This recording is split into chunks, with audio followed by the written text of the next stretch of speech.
Section 4. You will hear a student called Shona giving a presentation on her research report. First, you have some time to look at questions 31 to 40.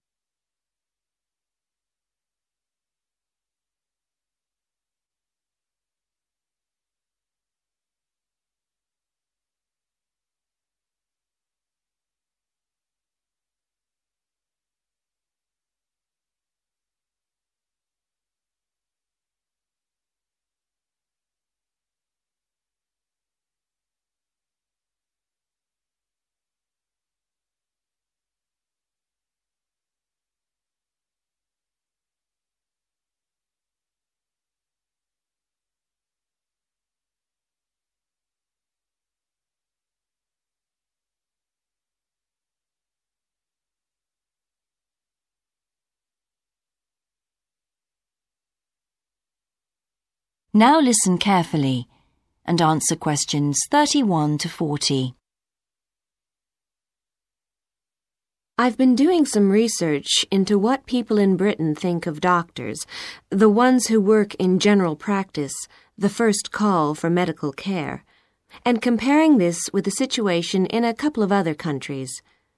I want to talk about the rationale behind what I decided to do.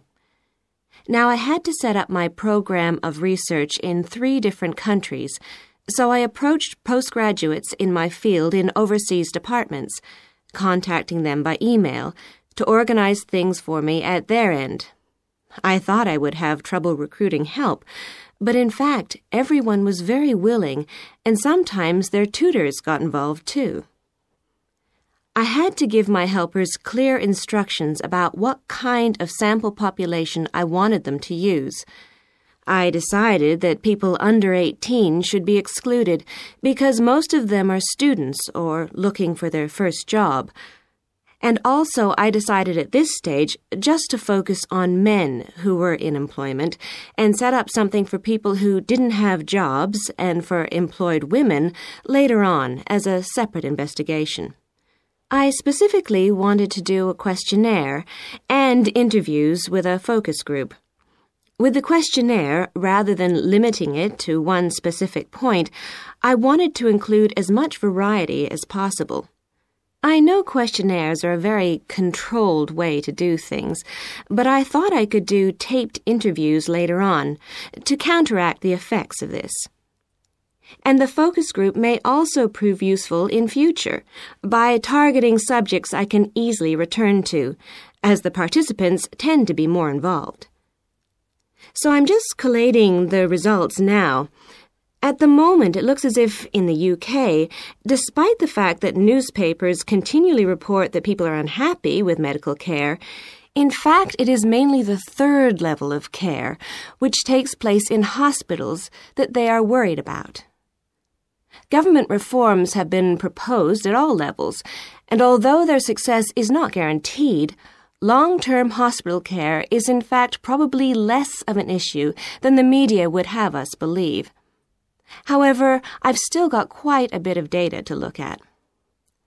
Certainly, I will need to do more far-reaching research than I had anticipated in order to establish if people want extra medical staff invested in the community, or if they want care to revert to fewer but larger key medical units.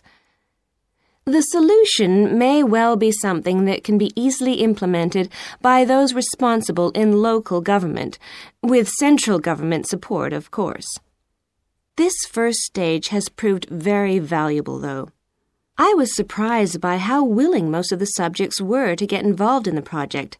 I had expected some unwillingness to answer questions honestly, but I was taken aback and rather concerned that something I thought I'd set up very well didn't necessarily seem that way to everyone in my own department.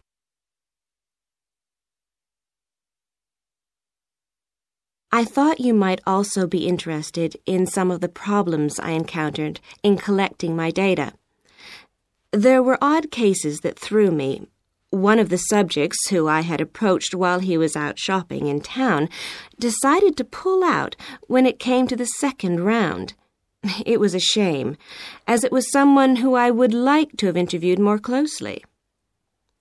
And one of the first-year students I interviewed wanted reassurance that no names would be traceable from the answers. I was so surprised, because they think nothing of telling you about themselves and their opinions in seminar groups.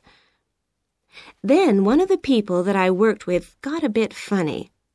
The questions were quite personal, and one minute he said he'd do it, then the next day he wouldn't. And in the end, he did do it. It's hard not to get angry in that situation, but I tried to keep focused on the overall picture in order to stay calm. The most bizarre case was a telephone interview I did with a teacher at a university in France. He answered all my questions in great detail, but then when I asked how much access he had to dangerous substances, he wouldn't tell me exactly what his work involved. It was a real eye-opener. That is the end of section 4. You now have half a minute to check your answers.